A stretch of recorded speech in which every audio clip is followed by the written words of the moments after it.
Gorilla Monsoon. And this, my friends, is Bobby the Brain Heenan. Hello again and welcome once again to Prime Time Wrestling, where we feature the superstars of the World Wrestling Federation. And of course, this week, no exception, some tremendous matches lined up. Cowboy Ace Bob Orton taking on Tito Santana in single competition. And of course, our feature, big tag team match. We're featuring the former World Tag Team Champions, Nikolai Volkov, the Iron Sheik, against what I consider to be one of the top teams, the Hart Foundation. I don't care anything about that. I have a statement to make, and I want you to understand. What's this? What's the? I'm going to get to this. This is an H.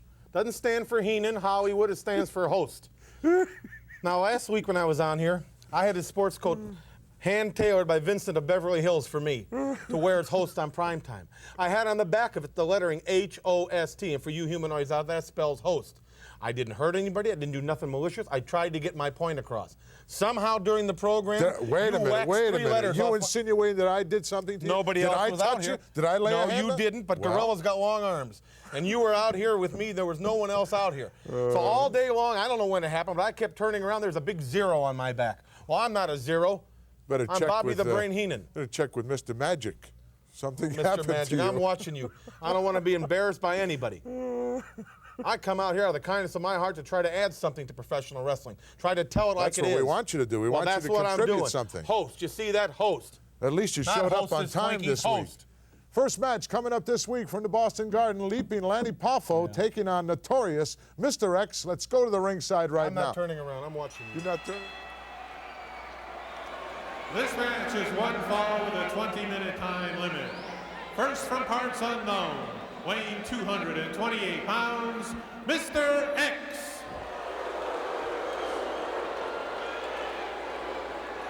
His opponent from Downers Grove, Illinois, weighing in at 249 pounds, leaping Lanny Poffo.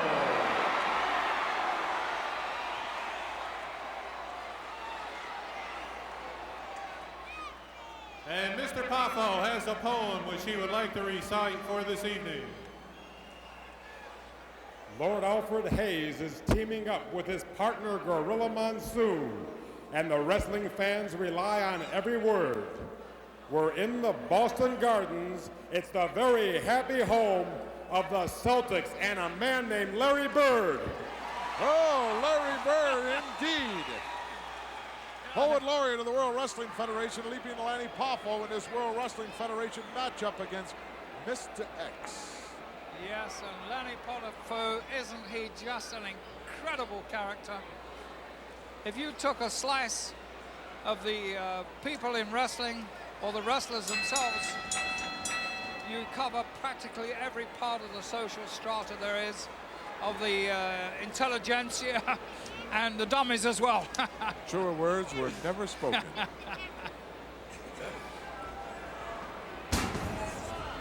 Leaping Lanny late here in the past month and a half or so, put on about 20, 25 pounds and all in the right places. He really looks good. He's bulking up well, isn't he? He's looking so good. Such a supple wrestler. He is, without a doubt, the most supple wrestler I've ever seen. Well, I can go back in time, your lordship, and think of another guy who, the Rubber Man he was called years ago. I heard about him. I never ever saw him. I was in Europe at that time and he was here. He did some strange things inside the ring. You could put a wrist lock on him or a toe hold or anything and he'd just bend right out of it. It's just unbelievable. Well, there was a good example there by Poffo. He had him in a headlock and somehow or other he arched his back, came right over the back of him and wound up in that hammerlock. Mr. X going for the ropes and makes it. Why on earth, Alfred, does anyone go in the ring with a mask on? Why? Other than to hide their identity, of course. Well, no, I think there's a lot more to it than that, you know, because you know and I know that often we've looked into the face of an adversary to see if there's pain there or if he thinks he's in sight of victory, and sometimes you can do something about that. If a man has a mask on, there is no telegraphing of his feelings at all. It's you just cannot tell what he's thinking or trying to do. Well, that's a plus, but a minus to me has got to be that it's so hard to breathe inside that mask, and you lose most of your peripheral vision. You know, when you take those things into consideration, you know, weighing those against the advantages, I think they're outweighed a little bit. Of course, who knows? He may be wanted somewhere, you know. Do you think that's a possibility? I don't know. You mean by the police? Well, or do you think an irate husband might be looking for him? Everything is possible. Mr. X was very successful here earlier on in the World Wrestling Federation and accumulated quite a win streak. Yes, he did put together a very good winning record, and the bubble hasn't burst. It's just that he did drop a couple of decisions here and there that were very, very important ones, but now, tonight, once again, it's one of those make or break efforts. If he can beat Poffo, then he's really going to establish himself again. Front face lock forces Mr. X back into the corner. Right hand.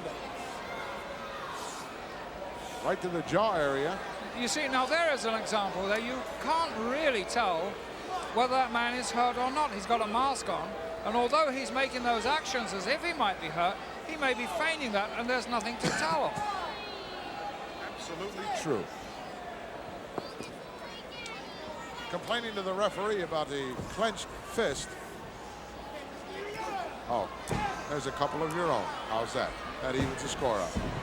Reverse now, hard in. Oh, look at this. Reverse backward roll up into a head scissors. X doesn't want to come out of the corner, but he doesn't have any choice. Timeout. Good move by Poffo. I like to see that. Very enterprising, most unusual. Let's be friends. Unorthodox and successful. Now, what better combination could you have than that? Not much. Mr. X says, forget about me sticking my finger in your eye and punching you in the mouth a half a dozen times. Let's be friends. Yes. Let's talk about this. Nice armbar here with real good leverage as he's just straddled the body of Mr. X. Although he's put on, excuse me, Alvin, although Lanny's put on that extra weight, he hasn't eliminated any of those high-risk moves from his arsenal. No, he hasn't, and he still looks so confident with that, too. The Mr. X, he has really put together this, I don't know whether he's a youngster or not, who knows, he may have grey hair. Oh, he's got a young body, yeah. He's got a young body, he's really put together, and he looks like the resilient type to me, who could really take a lot of punishment. Well, he certainly is at the moment. Yes. Another nice flying head scissors by the leaper. Look at the size of those boots there. He may have a supple body, young Lanny Poffo, but he's certainly got big feet. Well, that is true, and I'm sure he needs all of that for that. Some of those leverage moves that he does. Oh, look at that, he's still hung on. Talk about feet. Take a look at the shoes on Mr. X. He gained about 2.5, 3 inches in height with those boots. Yes, I think his neck is a little longer right now. Got quite a few tattoos as well. Might have been in the Navy, perhaps, or just seemed like a good idea late some Saturday night. Yeah. Whatever. Right now, it seems like a good idea that he should ram Poffo's head into that turnbuckle. Lanny on the receiving end now as Mr. X starts to unload. And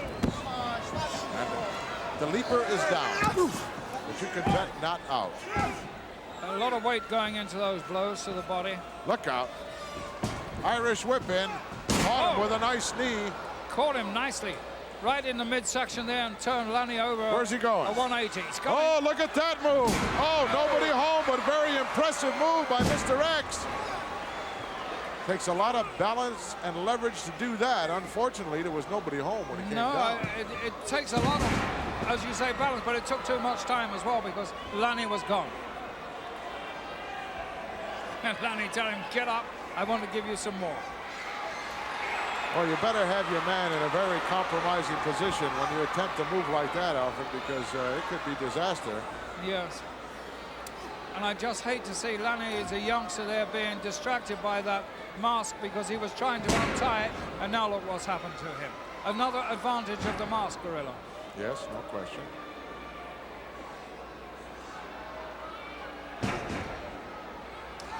Oh, I heard that zip into his solar plexus there. Oh. This has turned into a boxing match. The referee doesn't seem to mind it. I don't know why. He has admonished Poffo a couple of times already, mind you. Stuck his finger right in Leaping's eye. A reversal there. Now another reversal. Looks like a square dance. Scoops him up in a slam position. He's going to power him. Uh-oh, look out. Well, he knocked all the wind out of Mr. X there. Going up to the top turnbuckle, bombs away, backflip. Wow! Good night. Oh! Woo! Oh, completely on top of him, made a 360-degree leaping dive there, and the already winded Mr. X certainly couldn't raise his shoulders from that. The winner of this match, Leaping Lanny Poffo. Leaping Lanny Poffo victorious, and if that wasn't good enough, he went and did an extra backflip for us, Alfred. Yes. It almost came down on the leg of Mr. X, but here it comes. First, Sort of a three-quarter power slam. yes, there. it was, wasn't it? I think he planted him exactly where he wanted him with that power slam. He must have been confident of this, because look at the time he's taken. Look Right at over. this. Beautiful Look move at here. Boom! Oh, everything right on top of him. Academical finish. Can you imagine if Mr. X had been gone and the pool was empty? It's curtains, because that is a very high-risk move. But on to victory, the Poet Laureate of the World Wrestling Federation, Leaping Lanny Poffo.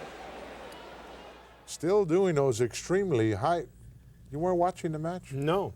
You were watching me? Yes, I am. Give me a break, Bobby. What? I never laid a Well, watch hand you on like you. Pinkerton. Never touched you last week. Yeah, they just didn't fall off. Why not? Are they sewn on? Are they? They were put on quite firmly. Obviously, they were not if they came off. Amazing how the O just stood on there, though. Yes, it is, isn't it? I love it. You have enough things to worry about. Why are you worrying about an H or an O or an S or T or whatever?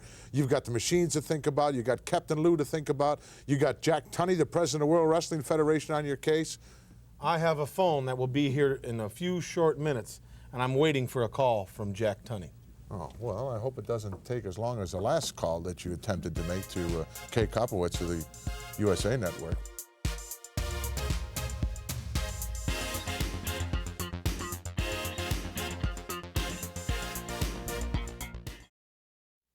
Just one of the terrific matches lined up here this week on Prime Time Wrestling, coming up in just moments, wrestling fans, and that is Tito Santana, former Intercontinental Heavyweight Champion, taking on the new henchman and bodyguard for the adorable one, Adrian Adonis, one Ace Orton.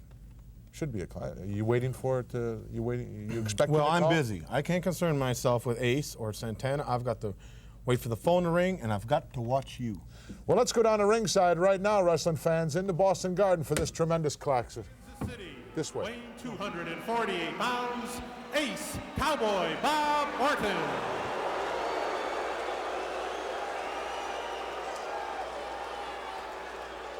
And his opponent from Tacula, Mexico, weighing 244 pounds, Tito Santana. Wow, talk about your classic matchups. Here's one right here.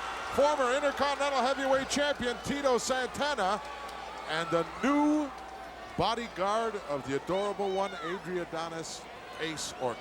Yes, isn't that incredible? But I tell you something, Gorilla, I don't think he's going to be thinking anywhere along those lines, because he's going to have his head all together, or he's got to have his head all together and think only of Santana, because Santana is one of the deadliest wrestlers in the whole of the World Wrestling Federation. Well, it was, when that thing went down, Alfred, I thought to myself, here's a guy who is a great wrestler in his own right with a tremendous background, tremendous win-loss record, and now to take on something like having to keep an eye on the back of the adorable one, it's got to be mind-boggling. It really has, because everybody is gunning for Adrian Adonis. They all are. They all want a piece of him. He's managed to antagonize everybody. I mean, he doesn't really go for the mediocre wrestlers. He wants to beat to death Hulk Hogan. And Doesn't play any favorites, does he? He doesn't. Oh, nice leg trip there by Orton. The consummation of wrestling techniques that he can produce out there is just unbelievable. Sort of a wrestler's wrestler, I'd like to call him. He really is, and he's looking in such good shape as well. He's looking in probably the best shape I've seen him look for some time. What a nice move by Santana. Nice quick arm drag by the former champion. Of course, some of the things that Orton does in the ring reminds me a lot of the Hitman and some of the moves that he does. I call him excellence of execution. Yes, you have to say that. He has that one asset that is very, very valuable to the wrestler, and that is sinew strength. Oh, that's so important. Yes, it doesn't necessarily show in the physique, but it is there, and we'll probably see some, what would you say, examples of that sooner or later. He'll give us some feats of strength before this match is over. You can bet on it. He'll surprise us with a few things. Right now, the Cowboy with a side headlock, and Tito lets him have one right in the short ribs. Comes out of there with a nice standing wrist lock. Got Ace down to one knee. Good. Santana's had a marvelous career, Alfred. Yes, I was just going to say, look at that balance. Look, absolutely perfect balance. I'm surprised that he was able to come back so well after that very serious knee operation that he had suffered at the hands of Greg the Hammer Valentine. Yes, that laid him low for a considerable period, but you know, I think it was a sort of a character builder for him. It certainly was. Determination that he got laying in that hospital bed really made the difference, I'm sure. Yes, and he really got down to basic training again. He regrouped himself, not only physically, but mentally as well. And now I think we see a more put together, consummate, to coin your phrase, wrestler. No question about that. Ace taking exception to some of the derogatory remarks pointed at him from our ringsiders here. This is a matchup that would be main event on any card anywhere in the entire wrestling world, in my book. Yes. You know, if we could get a close-up on the face of Orton, he is so intense. Look at him. Look. He's looking more and more dedicated to this particular match than I've seen him for any match. I think this is one match where he's definitely going to have to prove himself. Oh, reversal by the former champion. Hard in. Oh, look at that clothesline. Santana down for the cover. He won't get it. Right back quickly with the arm drag. Action, furious, hot here in the Boston Garden. Just a tremendous string of moves put together there by the former champion, Tito Santana, and he finishes up with that arm bar and lever, and I can only say that that is the hallmark of a truly great professional wrestler. Nice psych job there by Ace as he scoots out underneath that bottom rope. Very, very clever on his part. Break the momentum. Things weren't going quite the way he wanted them to go in there, so he decided, let me take a little hike ski here for myself. He did indeed. And I tell you something, I don't think you're going to find a finer psychological wrestler than Ace Orton. And I think he learned a lot of that psychology, or inherited it, from his father, who was a salty old wrestler himself. Boy, he certainly was. Certainly still is, too. He might not be wrestling actively, but I certainly wouldn't want to get him riled up. No, he made life pretty miserable for a lot of first-class heavyweights. They told me that at one time he was the scourge of all Japan. Oh, no question about that. He can tell you some classic stories about being in the Orient. Oh, Tito comes out of that nicely with a hammerlock. Tito might be outside the bottom rope, though. He's very, very close, but at the same time, he's not leaving an escape route for Bubble this time. Well, that's a key with a guy like Orton, to pick a part of the body and go to work on it. Try to wear him down a little bit, if that's possible. I think it's a little bit early in this match yet for either of these men to wear each other down. They're both youngsters, and they're both in fine fettle, and conditioning is going to play a very, very big part in this match. I don't think either one of these guys is going to run out of gas, Alfred. I doubt it. I don't think so. I doubt it. If you and I were in there, I'd have to think twice, but I'd be gone now. both of these guys can go an hour if necessary. Oh, handful of hair gets the Cowboy out, but nice block by Santana, and he's going to go to work on that arm. Oh, just a tremendous move by Santana there. That left arm and shoulder is going to sooner or later give Ace a whole lot of trouble as Santana continues to go to work on it. Some good moves there by Santana, sticking to that arm. quite relentless, but the block in that corner, just we saw just then, Gorilla, was just an excellent piece of work by Santana. And I think he saved himself a lot of pain and anguish there. Whoa! Oh, nice fireman's carry, but Santana still got a hold of the wrist and manages to take the cowboy back there. That's good leverage move there by the former champion, Tito Santana. Of course, we know who'll be watching this match with a lot of interest. Somebody who wears that belt right now, Gorilla. Well, it all happened right here, February 8th in the Boston Garden. Randy Savage stole the title from Tito Santana, knocked him cold as a cucumber with some kind of a foreign object that he dragged out of his tights. Well, he won't admit to that, Gorilla. No, he's a liar. You think so? Plain out, just, let's call a spade a spade. He's a liar. I don't know. He's to me, I think he's just an incredibly good champion. He doesn't, with the kind of ability that the Macho Man, or not so Macho Man as I like to call him, has, he doesn't need to stoop to things like that to get a victory. No, he shouldn't do. I mean, we've had great intercontinental champions. Look at Pedro Morales. Look at Greg Valentine, two of the toughest. And, magnificent one, Don Morocco. Oh, what a champion. Pat Patterson. Yes. And I believe way back in history, Terry Garvin. Terry Garvin held that title for quite a long time. He never sat down with that belt around his waist. No, he wasn't. Of course, now you can't get him up. Now once he sits down, you can't get him up. You're so right. Very impressive career. We're off on a tangent here with Terry Garvin, but a very impressive ring career that he did have. And these two individuals in the ring right now don't have to take a back seat to anybody. Nice shoulder block, well placed in there by the ace. Beal out of the corner. Wow, Santana came down hard. Whoa. Flying head scissors. Nicely executed. You've got to say one thing for Orton. He has certainly been the aggressor in this match so far. He's been taking this to Santana. He's been going for those high-risk moves, which is most unusual for Orton. I haven't seen him in this frame of wrestling mind before.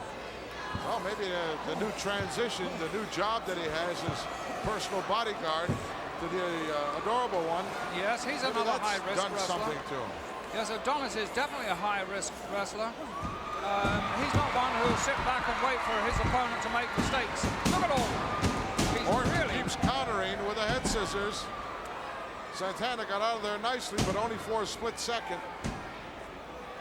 Referee questioning about a hair pull. I didn't see one there, of course. I'm only looking at one dimension at the moment. Arching up now, giving some extra leverage. Stretch out some of those neck muscles. Trying to tie up one of the arms now, but Tito won't let him. No, and I don't blame him. He's got to fight while he's in that situation. Well, he's not in any jeopardy of being pinned. I don't believe I ever saw anybody pinned with a head scissors, but... No, but you can get worn down, Gorilla. Oh, absolutely, especially if that leg slips underneath your chin and starts choking you out. Yes, and cutting those carotenoids off. You need that blood flow to the brain all the time, I'm afraid. Oh, look at that, a handful of tights. As Tito was about to come out of there, right to the blind side. Well, the ace did a nice job of psyching out the referee there, Alfred. Had him go around, take a look at the other side. Yes, he did. As soon as he did, right into the tights. Santana is having Still his work stuck. cut out. Yes, he's really in there and he's fighting hard to come out. Trying to work his way out of here. Might try to do a little head spin out of here. Oh, he's got the head out right up to a headlock of his own, but oh, handful of hair again. Puts him right back in the head scissors once more. Referee should have saw that. He was right up there. He was there, but I don't think he did see it, but it was so fast. Obviously, he did not, because he said, if I catch you, you're gone. He didn't have the same angle as we've got on our monitors. He was behind them, whereas our expert cameramen here have got this beautiful view of them right from the ringside. I believe that was our number 5 camera, our handheld that scooted right in under the bottom rope to get that tremendous shot. They really do some sterling work on these cameras. Look at his chest there, Bob Orton. poking it out. He's feeling really good about this. Another Beal coming up out of the corner. Santana all the way across the ring and almost out of there. I think Orton's shaping up for a drop kick or something here. Look out. Whoa! Went for a flying head scissors. He just turned into a soprano. Wow, that was a move. And Santana's not going to let it go unchallenged. Look at this. Santana unloading now with the heavy artillery, and there goes Orton upside down. And right into the ringside. Right over the barricade and down onto the concrete. And he might be a long while getting back into the ring because he really took a spill onto that concrete, smashing through the barricade and spilling out onto the public. He might be wishing he had... Talk about your hot and heavy action in the Boston Gardens between Santana... What is it? Who are you trying to reach now? You on hold again? No, I'm not. Prime time wrestling. Plenty more action still to come in this match. A long way from being over, so don't go away, wrestling fans. We'll be back in just a moment.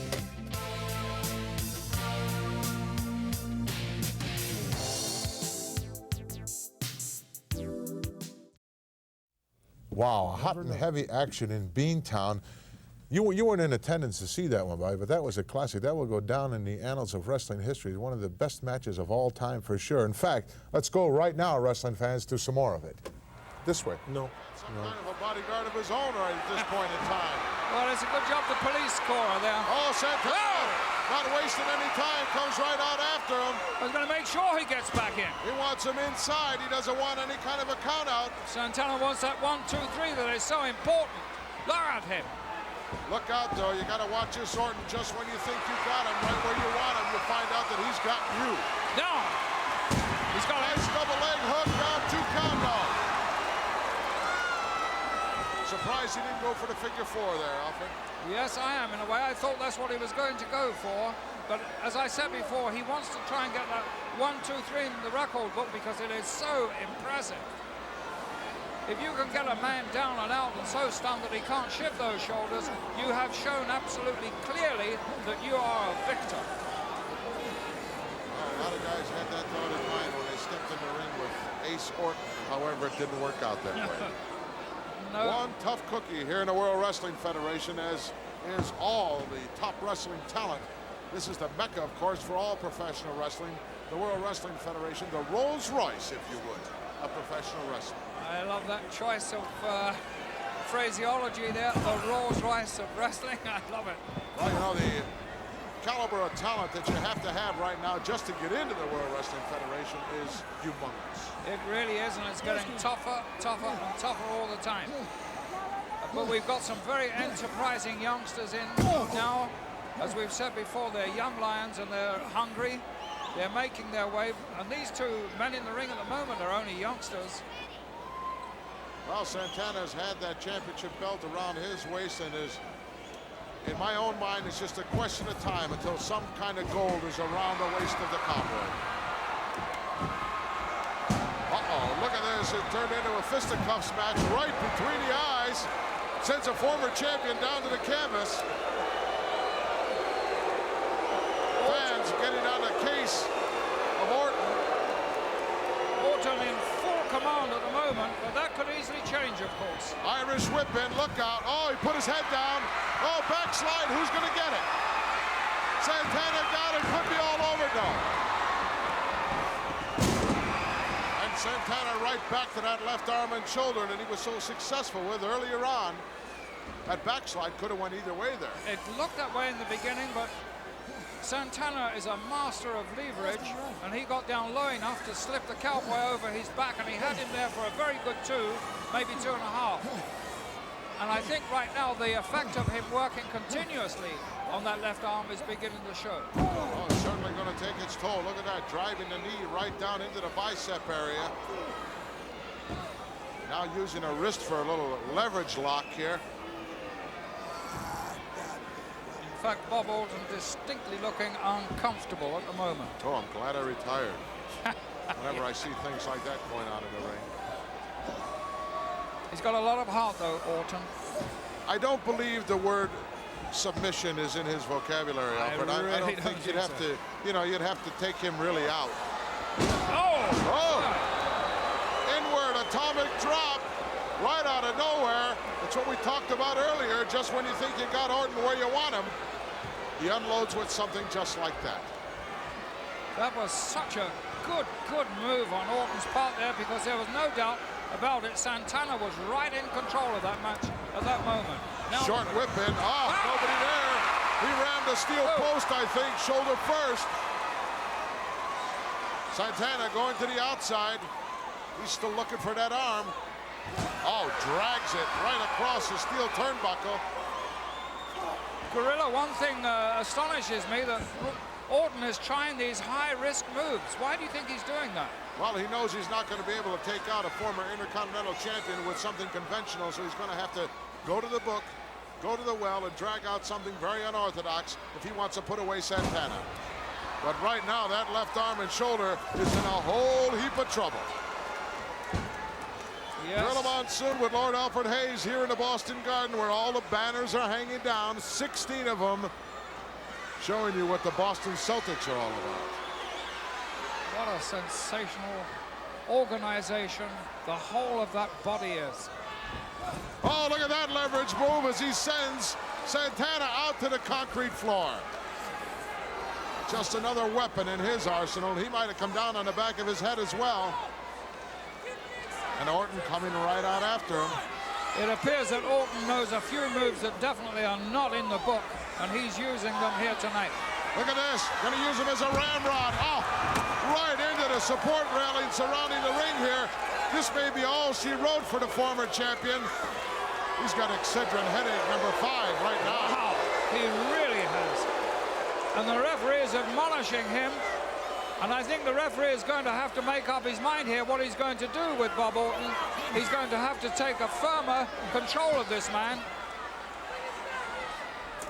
Because if he doesn't, Orton is just going to run rampant all over Santana, and it's the last we're going to see of his challenge for the Intercontinental title, and it will be Bob Orton's place. Well, Orton just scooted back in there to break the count. Otherwise, he'd have been counted out here. Both men would have been counted out. Santana trying to figure out what he did to deserve this. Well, he put on a pair of wrestling tights and wrestling boots, and that's what happens. Yes. And those cobwebs, they do get into your head. He might want to be down in Tequila right now, Alfred. Sipping on a little tequila. Yes. A little mint julep or something. Boy, he's in dream world right now.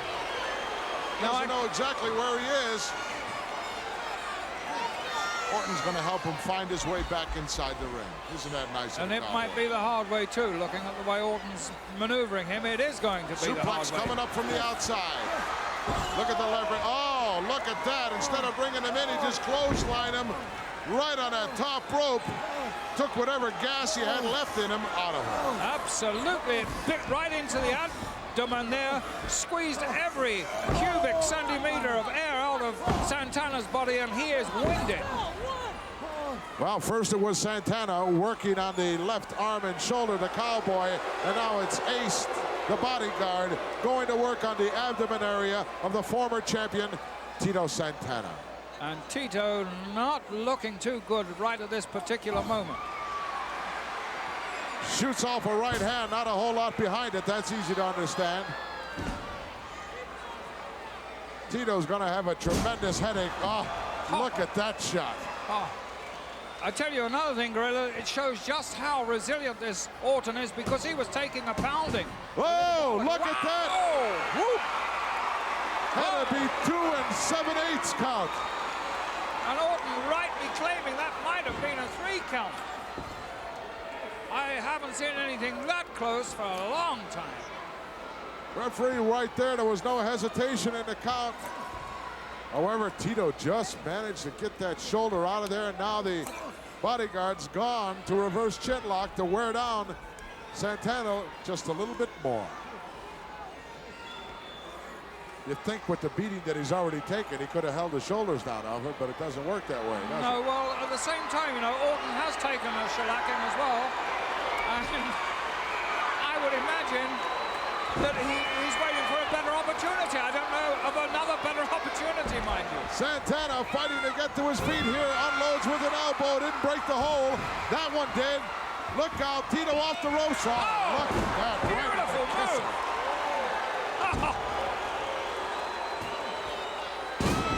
Aston Watt down for the cover. Whoa.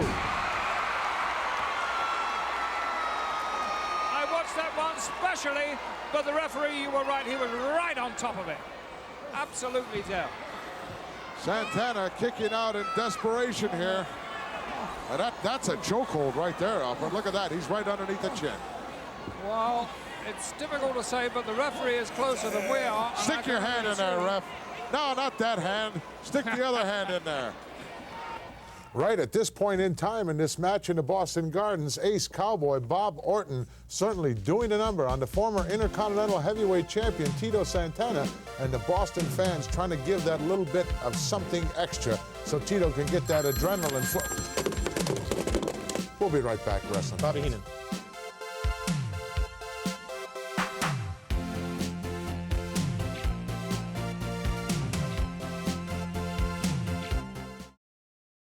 Well, what did the Prez have to say? Jack You know Tunney? that wasn't the president. Well, who was it? Some guy's wanting Josh's service station. Oh, come on. Give me a break, Bobby. Give me a break. There's supposed to be one line. Let's go back, wrestling fans, to this exciting match with ask? Orton and Santana. Who's Let's running go. this place?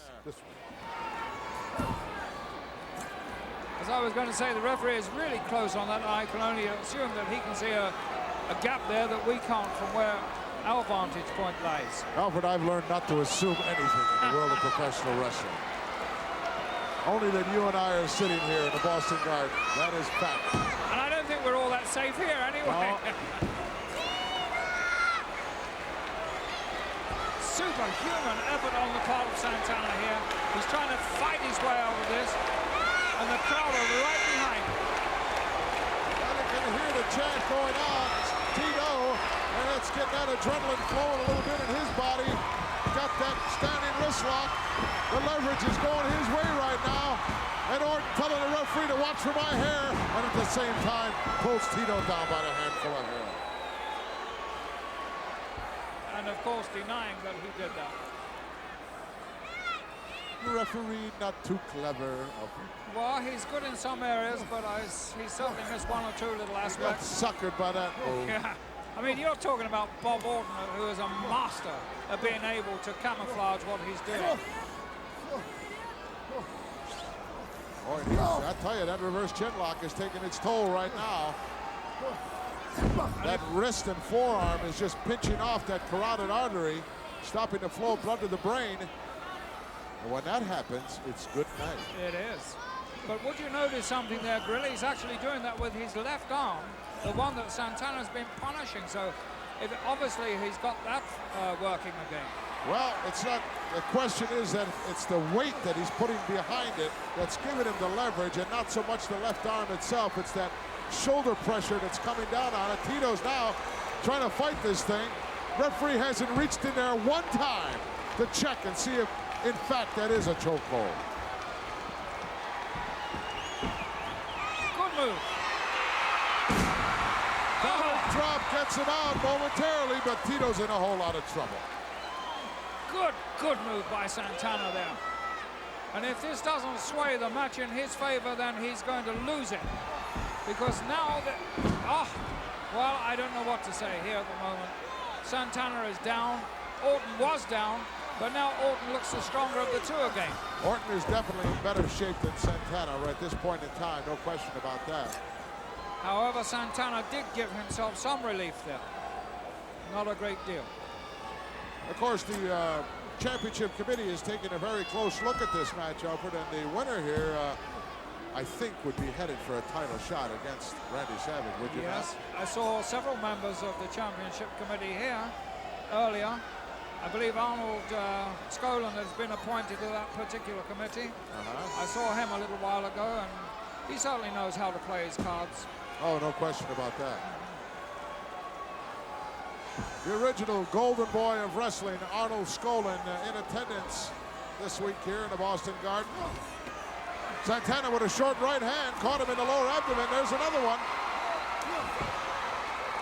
Santana's about to come out of this, perhaps.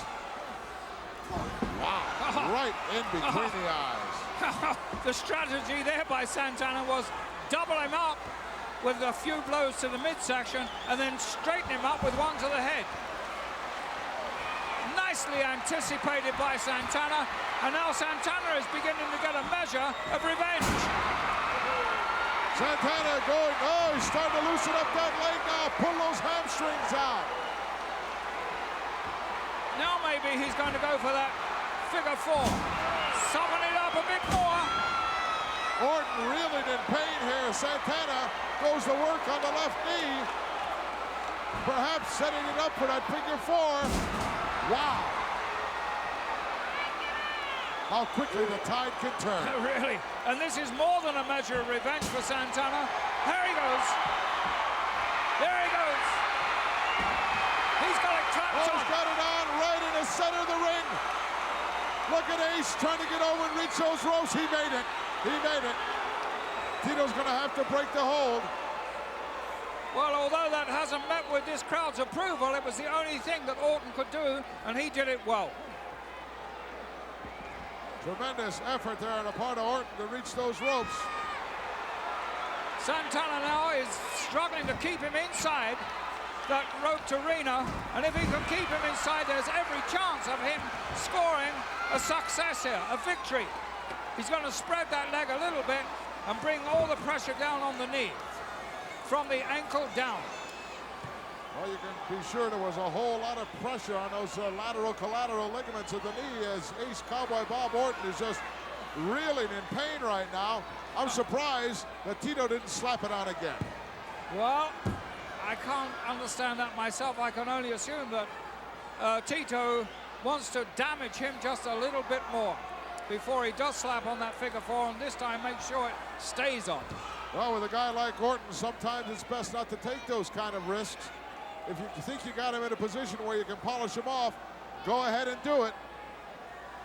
I think another thing is, I think Santana would like to get him a little more central into the ring and make sure that Orton doesn't have an escape route. And there is Tito working away just relentlessly now on Orton's knee, and Orton doesn't seem to have an answer at all. Absolutely nothing until just then. Wow, Orton got out of that in a hurry. Is he unorthodox or is he not? He knows every move that is not in the book, and he's using them all. Whole lot of punishment being absorbed here by both men in this matchup, and Orton still favoring that left leg. He can hardly put any weight on it. These men have been going hammer and tongue now, and I would imagine each one of them, or either one of them, is ready to capitulate at any moment. I cannot see how they could possibly take much more of this type of punishment. Wow, look at that. Right between the eyes by the Cowboy. Referee warning him about keeping an open hand there, but to no avail as he plants another one right in the kisser. And that time Santana had no control over his head, and it went right back into the canvas.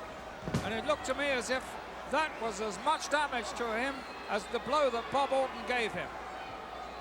Orton trying to get some life back into that left knee, that left leg, but he's got the upper hand right now. Look at this. Both men with two hands full of hair here, striving for position. Oh, look at that, Santana.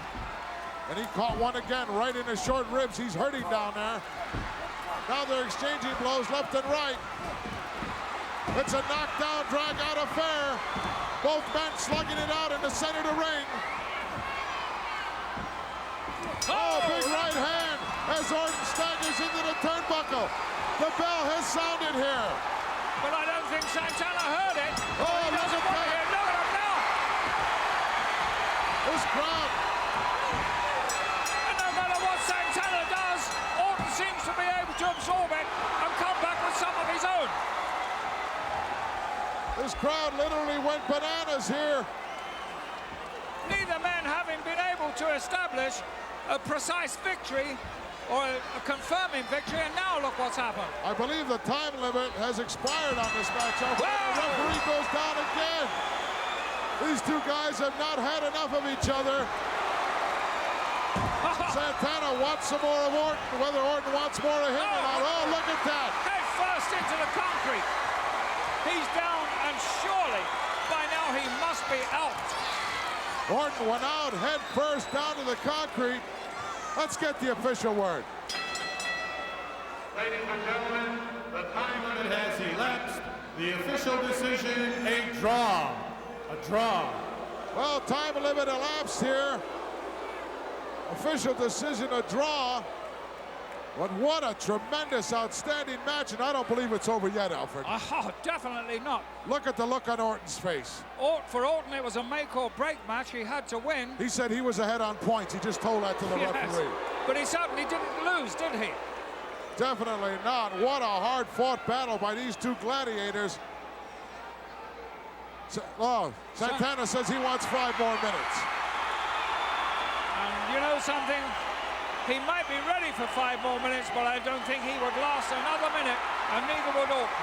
Look at Orton. Oh, look at Orton favoring that left leg. He said, no, thank you.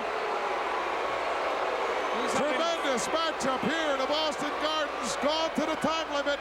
Cowboy Ace Orton and former Intercontinental Champion Tito Santana, a real classic. A tribute to the wrestling ability and the wrestling condition of the men here in the World Wrestling Federation, although the timekeeper or the ring announcer never stated, was 30 minutes had elapsed in that match. You know, speaking of Paul Orndorff. Who's speaking of Paul Orndorff? I am. Oh, okay, I don't have go to ahead. talk always what you talk about. Go do I? ahead, be my guest. Host, pal. Speaking of Paul Orndorff, as I'm reading an article about him right here, are you a betting man? I've resembled that remark, yes. Yeah, you've rolled them bones a few times on the tables, probably. Yes. And would you like to make a bet that before 1986 is over, we have a new world's champion? And that it will be this Benedict Arnold? No, that it will be Mr. Wonderful, Paul Orndorff? Yeah, I'd like to bet on that.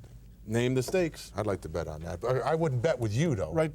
You never pay when you lose. I never lose. You owe so much money right now in the World Wrestling Federation, you can't keep track of it. Right now, let's go to a special interview with Ken Resnick and the Junkyard Dog. Owe you any money? Yes. Well, thank you very much, Gorilla Monsoon, as well as Bobby the Brain Heenan. And speaking of Bobby the Brain Heenan, oftentimes we talk about the tremendous success many of the great wrestlers here in the World Wrestling Federation have inside the ring and outside of the ring, but giving credit where credit is due, if ever a man was able to peer into the future, these last few months it had got to be JYD, the Junkyard Dog. JY, for months and months and months, you kept calling him outpatient Paul Orndorff, and boy, did you know exactly what you were talking about. Because the man, I told you before, and I told the people out there, you have to give a man credit. One thing, he's one of the top athletes in the country. Another thing, the man is a smart individual. And the third thing, he's after money because he's affiliated with Bobby the Weasel No Good Heenan. Now, JY, like Bobby the Brain Heenan or not, it's got to make Paul Orndorff even more dangerous and treacherous with Bobby Heenan in his he's dangerous corner. already. And, you know, Paul Orndorff can think. But along with Weasel little man, you know, weaseling in and out, knitting this and knitting that, that makes Paul double trouble. The man is already trouble. Don't cut him short. The man is double trouble. And I wish Hulk Hogan all the blessings in the world because he gonna need it.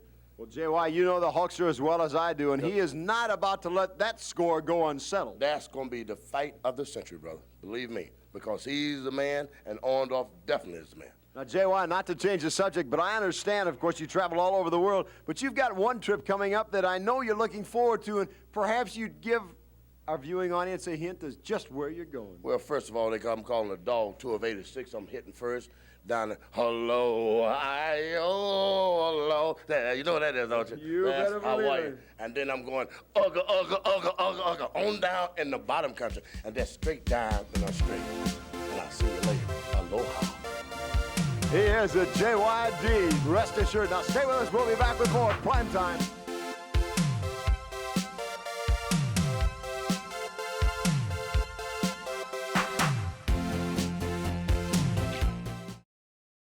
Well, the Junkyard Dog calling it like it is. Oh, yeah. He's going to someplace, Ohio. He must be going to Cleveland. Hawaii. He's going to Hawaii. That's what the H is for. You going there, too? No, I'm not. Then he says he's going to another place, Ugga. He must be going to make a Tarzan movie. Can't the man speak English? Is that a turtleneck sweater he had on, or is that his bottom lip? Right now, wrestling fans, we're going to take a look at newcomer here to the World Wrestling Federation, but not a newcomer to the squared circle in one Dick the Rebel Slater, and he's against the Duke of Dorchester. Let's take a look. This match is one fall with a 20-minute time limit.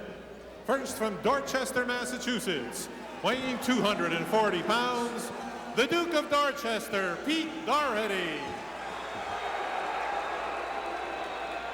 His opponent from Richmond, Virginia, weighing 235 pounds, Dick the Rebel Slater. Hello, everyone, and welcome. Gorilla Monsoon here at ringside with his lordship Alfred Hayes here in the Boston Garden. Making his, I believe it's his first appearance here in the Boston Garden. Newcomer to the World Wrestling Federation, Dick the Rebel Slater. And yes. Look at the Duke attacking immediately. The Duke roars into action there. But he's going to find out what Dick Slater's made of, because it's certainly not the first time he's been in the wrestling ring.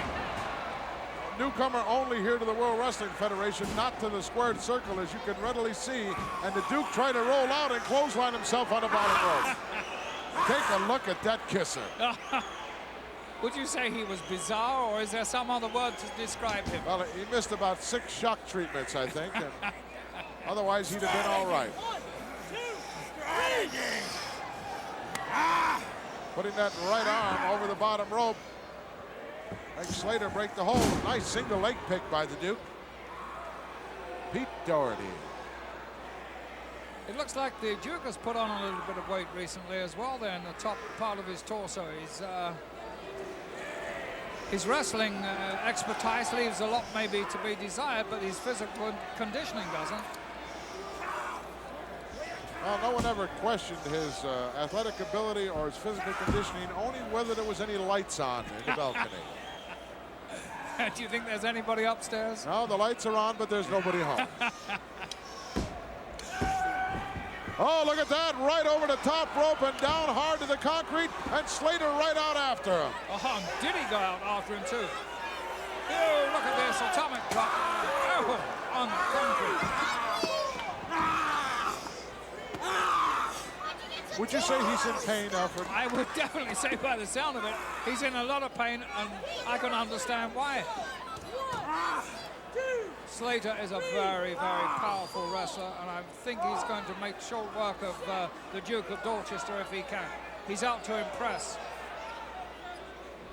Well, they don't pay by the hour, that's for sure. No, that is absolutely right, and I think Slater is here to give a message to all the World Wrestling Federation top heavyweights who are watching him, that he is definitely another challenger for those crowns. Very impressive individual, came in here with some very impressive credentials. Said he's looking for the heavy action. Well, he'll find it right here in the World Wrestling Federation. Yes. He won't have to wait too long or look too hard. Yes, I'm afraid many of those who have come into the World Wrestling Federation have had a rude awakening. Look at this. Another atomic drop right out of that side headlock, and the Duke is taking a hike. Shaking his head in disbelief. I don't know why. Let's go. 1, 2. I believe his record in the record books is 957 losses and no wins.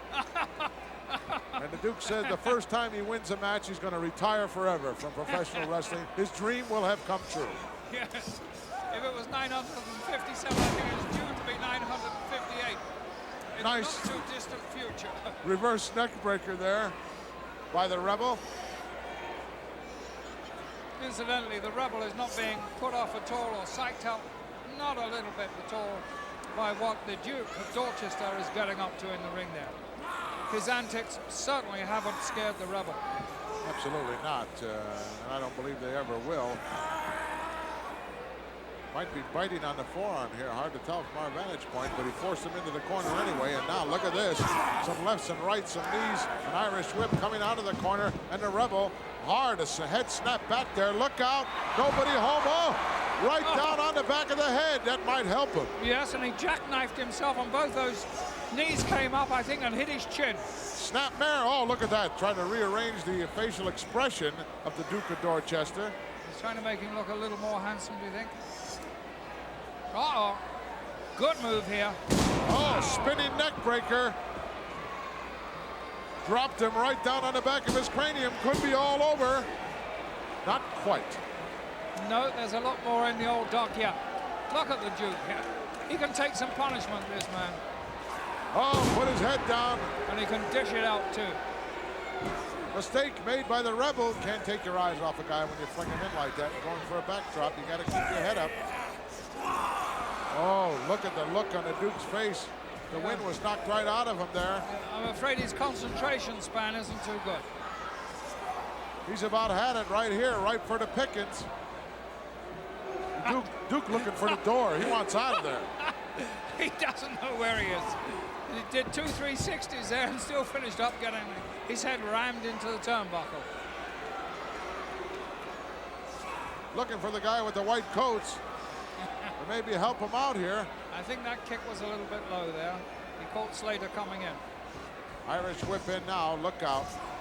And he caught him coming out too. So that's 2 moves that the Duke of Dorchester has put together. They're the first 2 he's put together in this match. Well, there wasn't a whole lot behind that clothesline. But he must have caught him right in the esophagus, because he certainly went down in a heap. Yeah, but I think it was the first kick. It was a little bit low in that corner that I think did the damage. Slater, like the professional, is just waiting and biding his time now, trying to get over the damage done to himself. And I think he's recovered. Oh, headbutt. One thing I didn't know about his arsenal, he implies that. Crowd is certainly taking a liking to the Rebel here in the Boston Garden.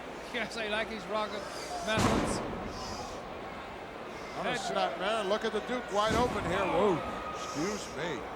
Well, It'll make him wish he was back in Dorchester. yes.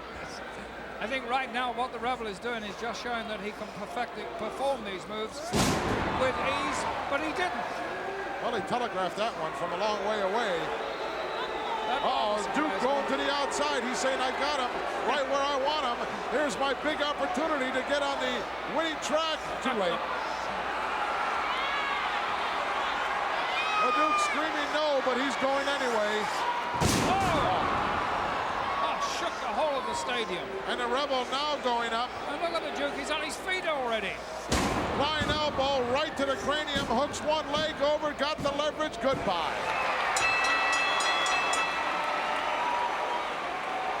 Look at the Duke, he doesn't know whether he's won or lost or what's happened. No, the Duke, he had the ability to get to his feet, but he should have stayed down there and rolled to one side and avoided that. The winner of this match, Dick the Rebel Slater. Well, the Rebel didn't even wait to get his hand raised. He bailed out of there, but this was the beginning of the end here as the Duke was caught out of bounds. Right now, here's where he made his mistake. He should have stayed down and waited for Rebel to get up there instead of wasting his energy, because look, boom, right on the head, that elbow, hooked that left leg, and he had him all tied up. You can bet we're going to be seeing a whole lot more of Dick the Rebel Slater here in the World Wrestling Federation. Running into a buzzsaw, the Duke of Dorchester, and one Dick the Rebel Slater, newcomer here to the World Wrestling Federation. Someone of interest or? That was a personal call. Oh, so we'll make your personal calls on your own time. This is prime time. Prime time, my time. Get your act together, Bobby. Get your act together. I know you're upset with some of the things that are going on here with Captain Louis Albano and with all the things that are going on. You got to worry now about Paul Orndorff and how badly he's going to get hurt the first time he steps into the ring with the world's heavyweight champion Hulk Hogan. You've got to worry about Jack Tunney and all the things he's got going down. You've got to worry about all the money you owe from Big John Studd's $15,000 guarantee when anybody steps into the ring and slams his body. And of course, the biggest thing you got to worry about is what we're going to take a look at right now. I have a one more thing to special worry update about. on the machines. Sitting here the with you giant every and week. super machines of Japan, soon I to don't be want this invading tape to Bobby play. the Brain Heenan. Let's go to the tape. I don't want this to play. With the latest from the World Wrestling Federation, here's Gene Okerlund. The announcement of the pending arrival of the Giant Machine and the Super Machine here in the World Wrestling Federation has more than one individual concerned. Most noticeably is Bobby the Brain Heenan. And certainly this concern is well-founded. The machines from northern Japan are officially here in the World Wrestling Federation. Their number one targets appear to be Big John Studd and King Kong Bundy. Heenan has been quite vociferous in publicly stating who the machines really are. Experts dismiss Heenan's comments as outrageous speculation. Here is Bobby Heenan. If they're just two yokels from Japan, why would they want Stud and Bundy? They're not just that's two. just Andre the Giant. They're not just two local yokels. Come on, Heenan. It's the hottest tag team in the Orient right now. Probably the hottest tag team in the Orient ever. But I don't care about that. Let them stay there. They're not Japanese, Okerlund.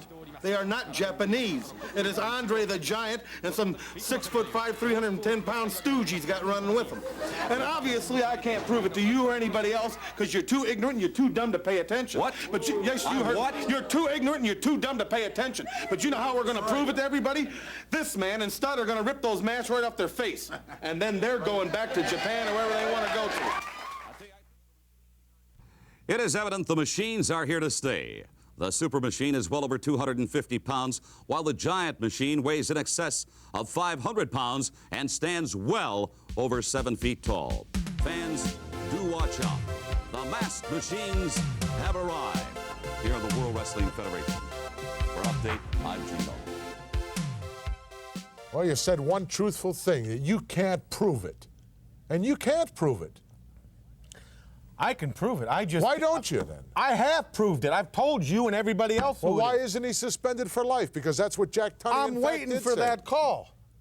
Now I want that mask before any match takes place. I want Jack Tunney to go into the dressing room. I'm not asking to show it myself or to show the people. I want Jack Tunney to go in and that man to remove his mask. Is that a lot to ask? We'll be right back.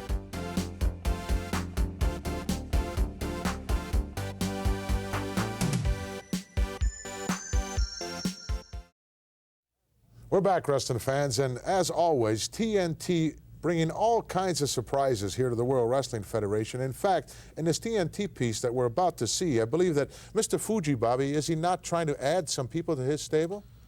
Well, his family?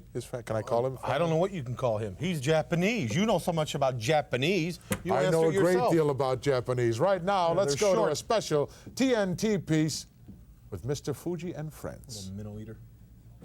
We have been waiting with bated breath for this surprise that you alluded to earlier. What in the world is it? I have a new protege. A new wrestler? Yes. Oh, And I'm I will excited. bring him up, Little Tokyo. Little Tokyo, Little Tokyo? Yeah. Welcome to TNT, Little Tokyo.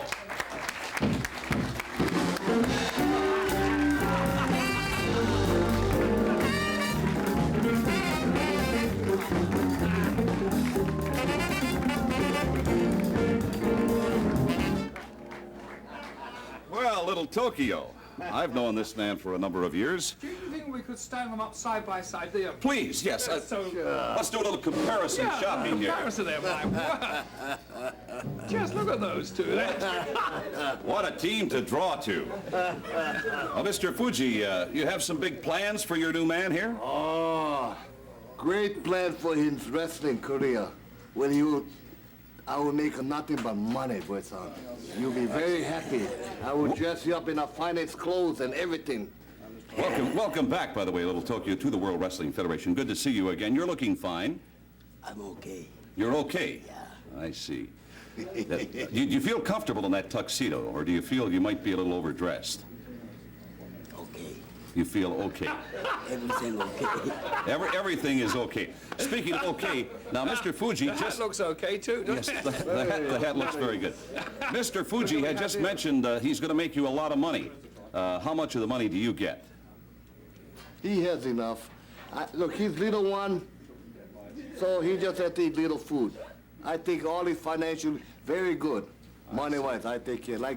So same like Morocco, son. I do the same thing. Well, I know that Don Morocco was very happy with the financial arrangement you have with him. Yes. I see no reason why this gentleman would not be happy with the arrangements you've made. Predetermined, I'm assuming. But this is something special. Special. I take all money, and I just give him a little just to survive. So What? Wait, shut up, you. Wait a minute. You take all the money and give him just a little to survive. Yeah, because he's just little man, you know? He don't need big like Morocco. Morocco make this is so big, so he takes more. But he's just little one. So I take all the money. Well, now, wait a minute. I don't think that's quite fair. Oh. This man has wants, he has needs. Oh, you know. Why you take all the money, my money? No. I invest. I want the hard working. Tokyo, excuse me. Take my money? Tokyo, watch this man. You're going to end up with nothing. That's true. You listen to me, I do everything. What's the matter, you? I listen to you, but how come you take my... Shut up, you! What's the matter, you? What? What in the world? No, come back here! You gotta be kidding me.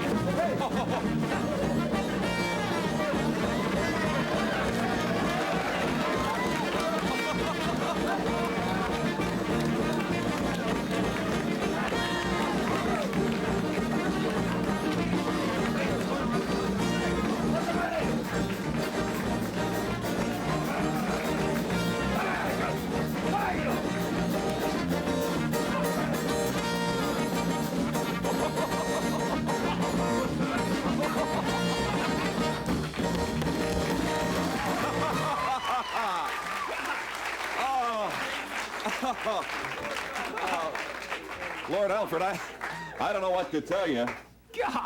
Have we seen the last of that duel? We have not seen the last of it. Apparently just a little squabble over some of the small financial details. Mr. Fuji apparently had not said anything. Wow. Seems like all the managers right now in the World Wrestling Federation, with exception maybe of the cheapskate Freddie Blassie, are having all kinds of problems. I'd like to make one very important statement here. You realize Little Tokyo is not a midget wrestler. He's your average-sized Japanese person. Get away. So what I'm saying, you could stack 8 of them up. They're not 7'5". That's Andre the Giant. You may say I'm obsessed with the fact of Andre the Giant, but I'm not. You're just a little confused, brother. I'm not confused. I'm just trying to get a point across. I'm waiting for Jack Tunney to call me. When he listens to my new plan, how I want him to go in the dressing room, take a look at this man, let him see if he's Japanese. If he's Japanese, fine, we'll wrestle. If he's not, he'll be suspended for life. Will Jack Tunney do it? What are you worrying about? I'm waiting for the phone call. Lovely to be waiting a long time. We'll be back with the Flower Shop Special Edition.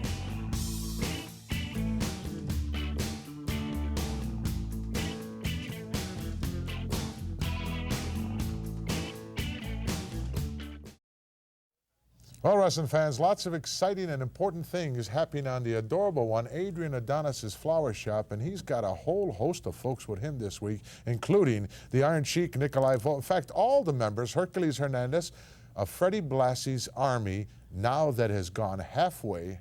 Freddie sold half interest of everybody to one Mr. Slick. Slick. Isn't that a piece of news? I was talking to a lady friend of his, and she says he is slick. Right now, wrestling fans, let's go to the footage on the Flower Shop. Adorable Adrian!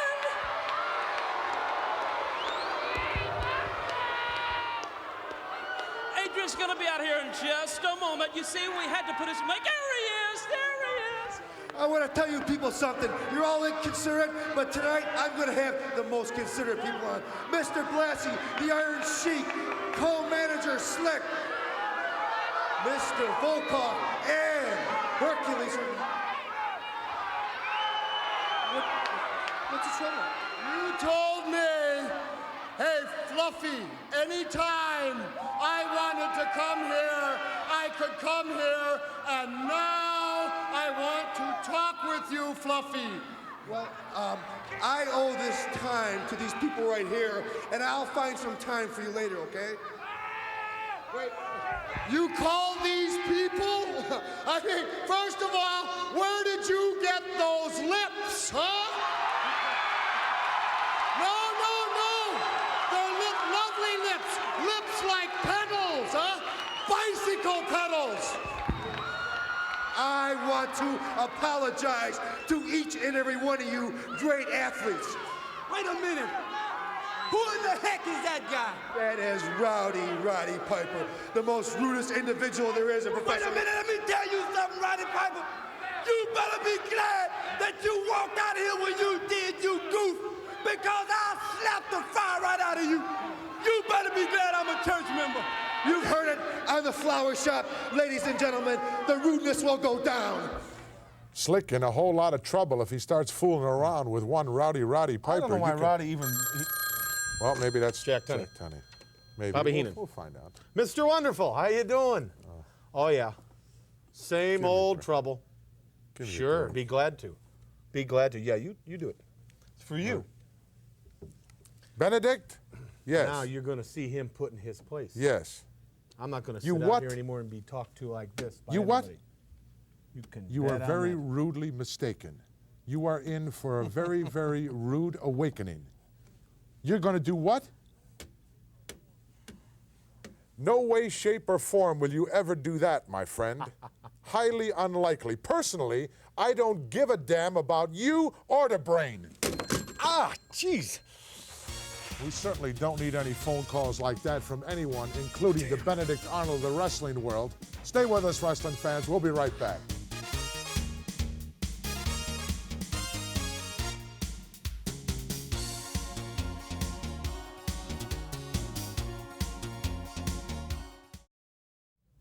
I don't care what it is. I don't care who it is. This is Prime Time Wrestling. I'm not going to take any more calls, and I'm not going to allow you to take any more calls here.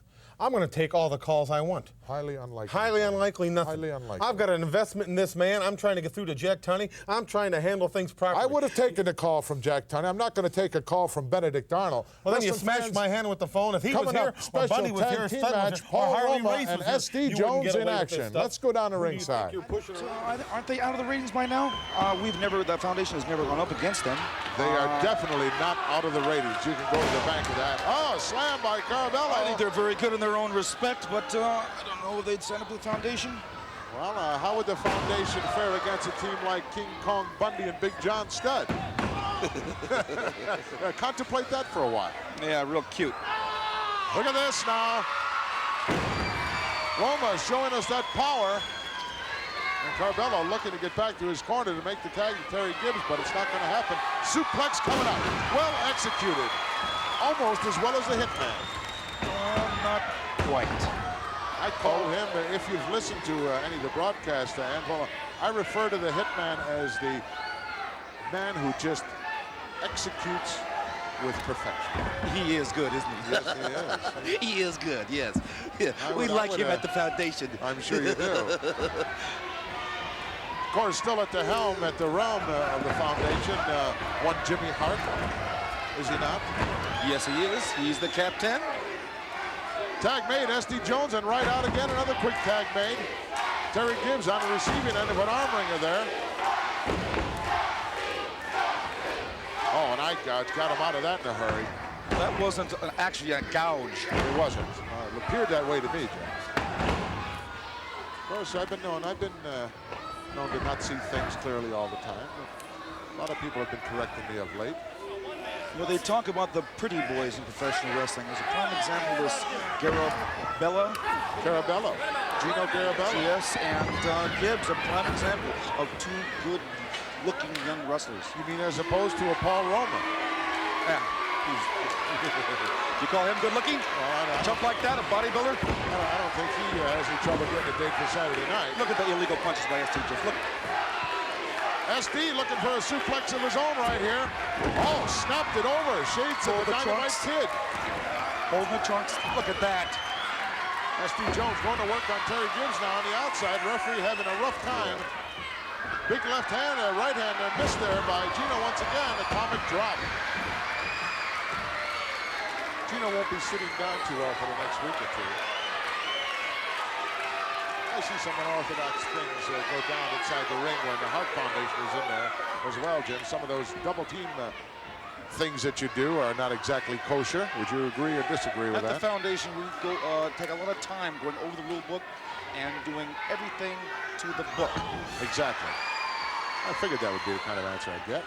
SD with a left hand right between the eyes and a headbutt. Down goes Gino. Fortunately for him, he was close enough to make the tag, and the fresh Terry Gibbs steps in. You see something amusing about that, do you? Enlighten us, Anvil. You're grinning. Terry Gibbs, you know quite a bit about him, Anvil, a friend of yours, is there he not? Excellent wrestler. Yes, he is.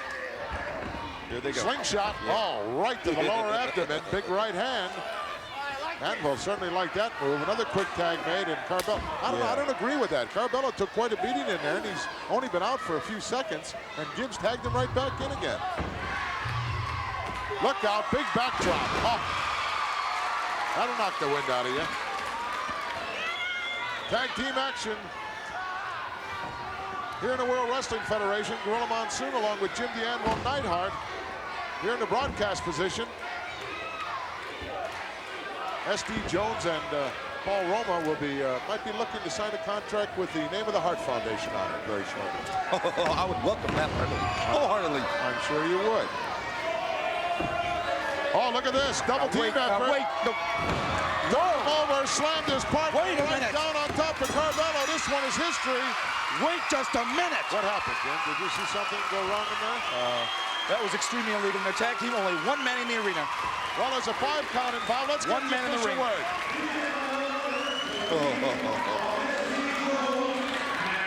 Real cute. Real cute. Doing commentary with me on that particular match, one Jim the Anvil Neidhart. And in fact, in our feature match coming up very shortly, we're going to take a look at the Hart Foundation as they take on the former World Tag Team Champions, Nikolai Volkov and the Iron Sheik. Do you need medical assistance? I demand an apology.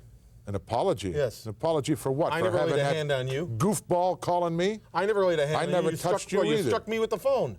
Well, it was purely intentional. Oh, see? That's nice. We'll be back with our Would you like feature another match quote? right after this special interview. Oh, and Thank you everything very much, you- Gorilla. Now, Gorilla, as you well know, throughout your career, you were embroiled in many, many feuds, and certainly the gentleman by your side, Bobby the Brain Heenan, has been embroiled in a number of feuds and, very honestly, caused a number of feuds. But I think both of you would have to agree that what has taken place between Jake the Snake Roberts and Ricky the Dragon Steamboat is one of the most hotly contested feuds where there is literally no love between those two men.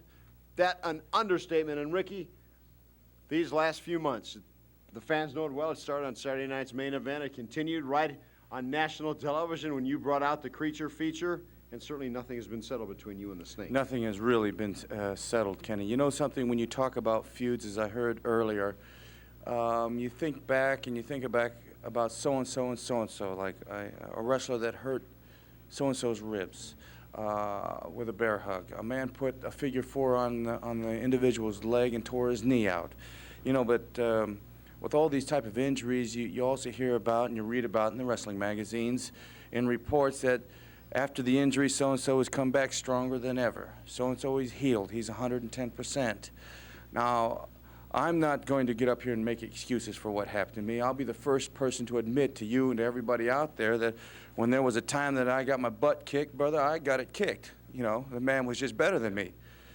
But that particular injury that I suffered, you know, my head, the skull, and cement floor, it just doesn't jive with each other. You know, those two do not mix. It was a serious injury. I can tell you all day long how serious it was because I spent 2 weeks in the hospital. But there will come a time in which everybody will see me somewhere around exactly how I feel towards Jake the Snake. We haven't heard the end of the Snake and the Dragon. Stay with us. More Prime Time right after this.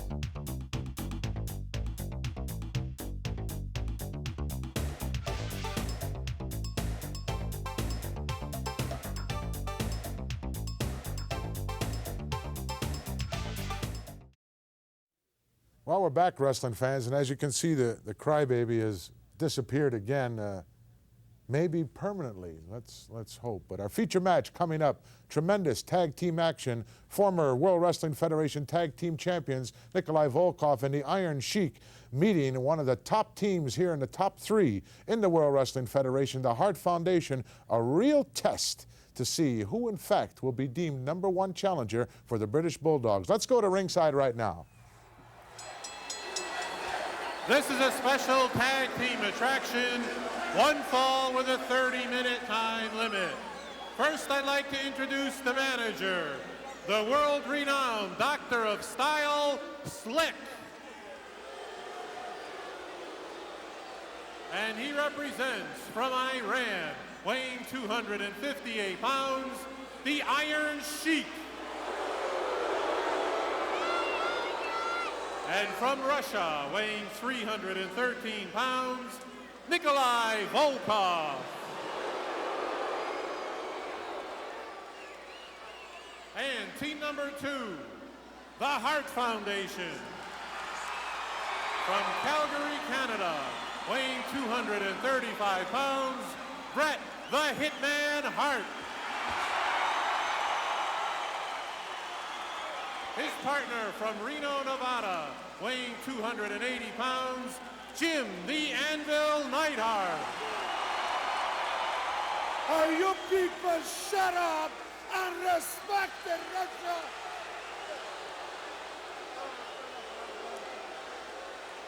Mr. Volkov would like you all to rise as he sings the Russian national anthem.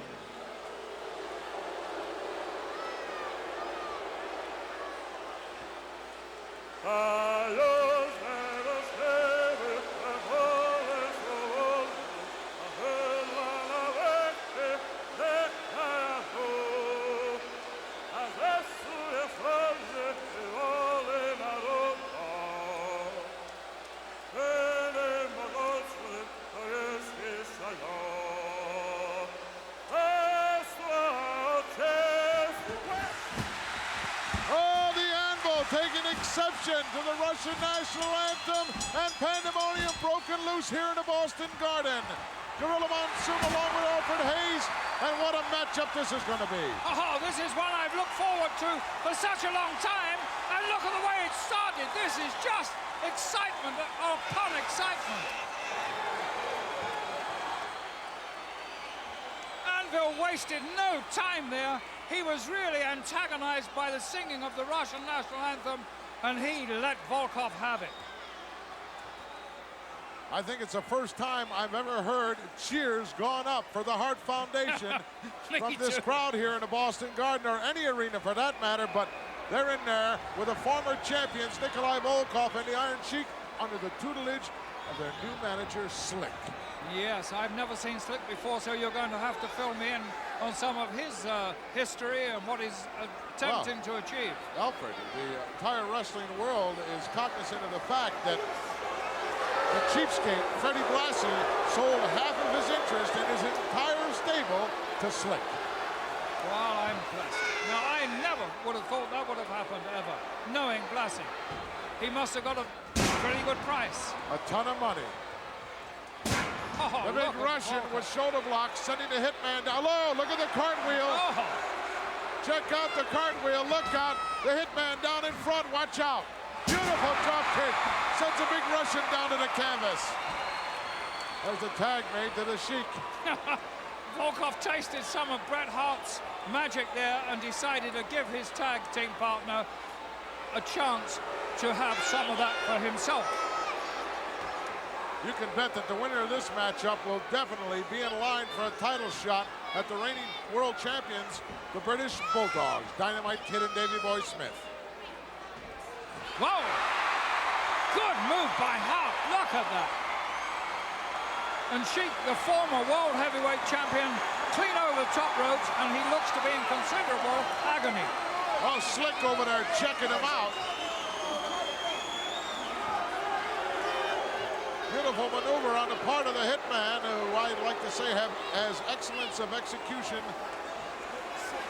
A man who, since coming to the World Wrestling Federation, has improved 1,000%. Yes, I was about to say that, Gorilla. We've commented on that many, many times, the vast improvement he's made. And I think he's ready for this type of test. Look out! He is! Oh, my word! He is ready for this. He is up to it. They are really doing a number on the former champions. And now the Sheik rammed into the boot of the Anvil. And the Sheik was looking to his partner, but his partner wasn't in that corner. Hitman having it all his own way. Backbreaker coming up. Yes, well executed, as always. Now where's he going? Going up to the second turnbuckle on the inside, but look at that. The big Russian came over, interfering there in the corner. And now, 3 men inside the ring. Referee trying to put somebody out. He's trying to get Neidhart out, but Neidhart's having none of that. In the meantime, double team effort going on in the corner. Well, it took something like that to get the advantage on the hitman. Whoa, what a clothesline. Caught him right under the nose. Could have dislocated his jaw there, I don't know. That was a vicious-looking clothesline. Another slingshot coming up here. Oh, double X handle. Wow, look at that. He spat on him, Alfred. That is disgusting. That really is. There's no place for that in the world of professional wrestling. He's not going to hurt him by spitting on him, but it's a disgusting, depraved act.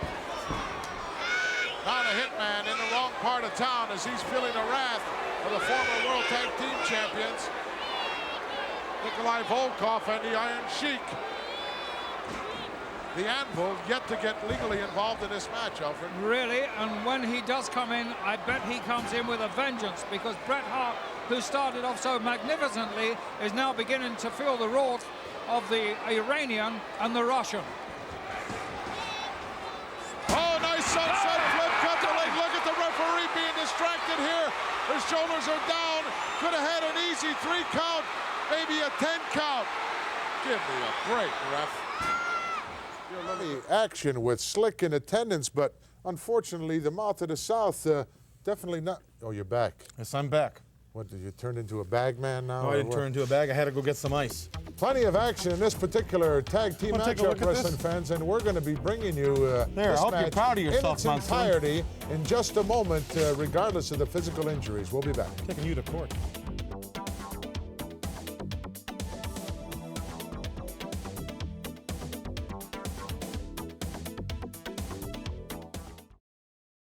Tough, strong professional wrestler, professional manager, and you got a bag of ice on you. Give me a break. Plenty of action still to come in this tremendous tag team matchup, so we're going to go back to Beantown and the Boston Garden for the conclusion of this tag. Let's go. You're a little bit late, about a half an hour.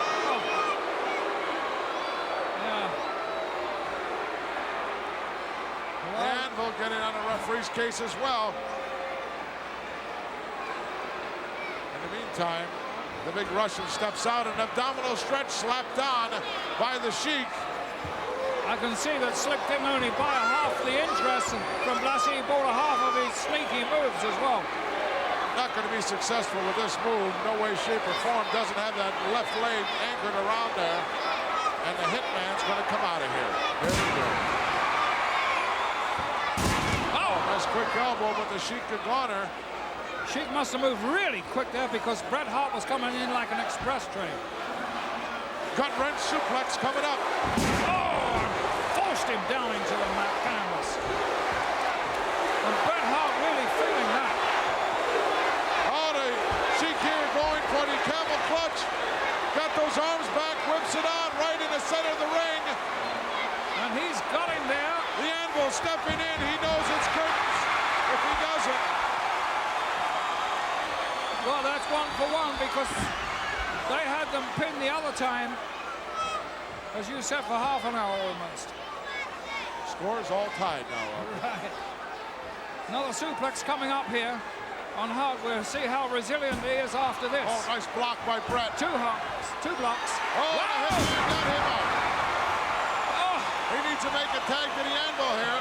That was a tremendous effort.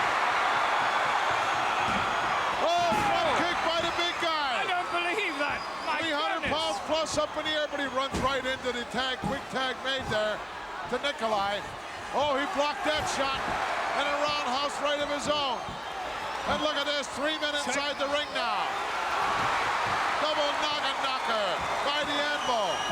And this crowd is going bananas. Look at the Anvil. He wants to hurt these men more than anything. Another drop kick. That before. 2 drop kicks, and he's got him. Could be all over. No, not quite. A little bit slow on the count there, the referee. The Anvil now with an Irish whip on the big Russian. Finds an elbow right underneath the chin, over for the cover. Look at that right arm is out of there, no way. You've got to look at this, all 4 men inside now, as the Hitman decided he'd had enough of that. Pandemonium broken loose here in the Boston Garden. In the meantime, the Anvil is making... Oh, look at that! The Sheik from the outside, scooping the leg of the Anvil. Oh, it's over. Oh, that's wrong. The referee was completely distracted there. Didn't see that move at all. And I'm afraid that is a travesty of justice. Miscarriage, Alfred, miscarriage of justice here in the Boston Garden. As the leg was pulled, but it's going to go down in the record books as a victory. Let's get it. The winners of this match, the team of the Iron Sheik and Nikolai Volov. Very unpopular decision here in the Boston Garden, especially due to the outside interference that we're going to take a look at right now. Let's go back to the video replay. Look at this. And look at the the referee. Sheik like a snake down there. Look at the Anvil, picks up the big Russian right now, and the Sheik reaches right in, scoops that left leg, knocks the pins out from under him. The 300 pounds plus coming down, knocking the wind out of the Anvil. There's the referee. When you don't want him around, he's Really? right there to make the He count. certainly took his time putting Bret Hart out, and that was when the damage was done. Well, I don't think that the Hart Foundation needs to feel very badly about that loss, because they put on a tremendous effort here, and we're going to be seeing a lot more of Slick, I'm sure, in the weeks and months to come here in the World Wrestling Federation, and a lot more of that former champion team will be back. Well, I can't believe that the mouth of the South, Jimmy Hart, knowing the importance, the magnitude of that match, knowing that possibly whoever was victorious there would be deemed #1 challenger and get a shot at the champions, that he would not be in attendance. You know, talking about Paul Orndorff again. Who's talking about I'm going to Paul talk Orndorff? about him. Go ahead. I may next week have him stand right here. Highly Not that I unlikely. need a bodyguard, but you just can't push people around and do these things. You just can't do that to me. What, can I expect some kind of litigation Yes, you from can. this? Yes, you can. Can somebody get a shot of this? It's an occupational hazard. Which camera? Look at that. Now, is Oh, that nice? Isn't that a Isn't that shame? nice? I might lose 2 nails. I don't know if it's broke or not. Just because you have a little bit of a temper, because you were put in your place by Mr. Wonderful. No, Mr. Just like Wonderful, Hulk Hogan was Mr. put in his Wonderful place. was making an attempt to do that.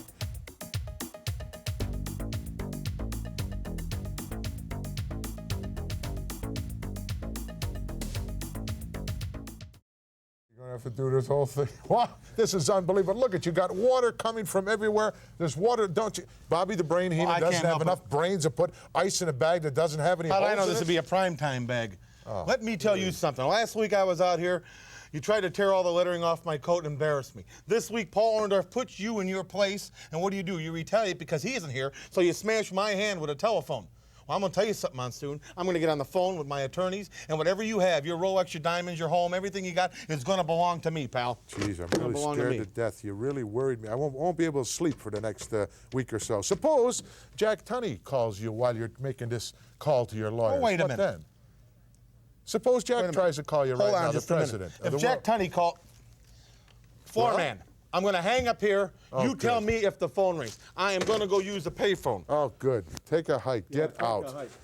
Give me a break. Look at I got water everywhere. Almost took a bump. Unbelievable. Somebody let me know if that phone rings. Bobby the Brain Heenan.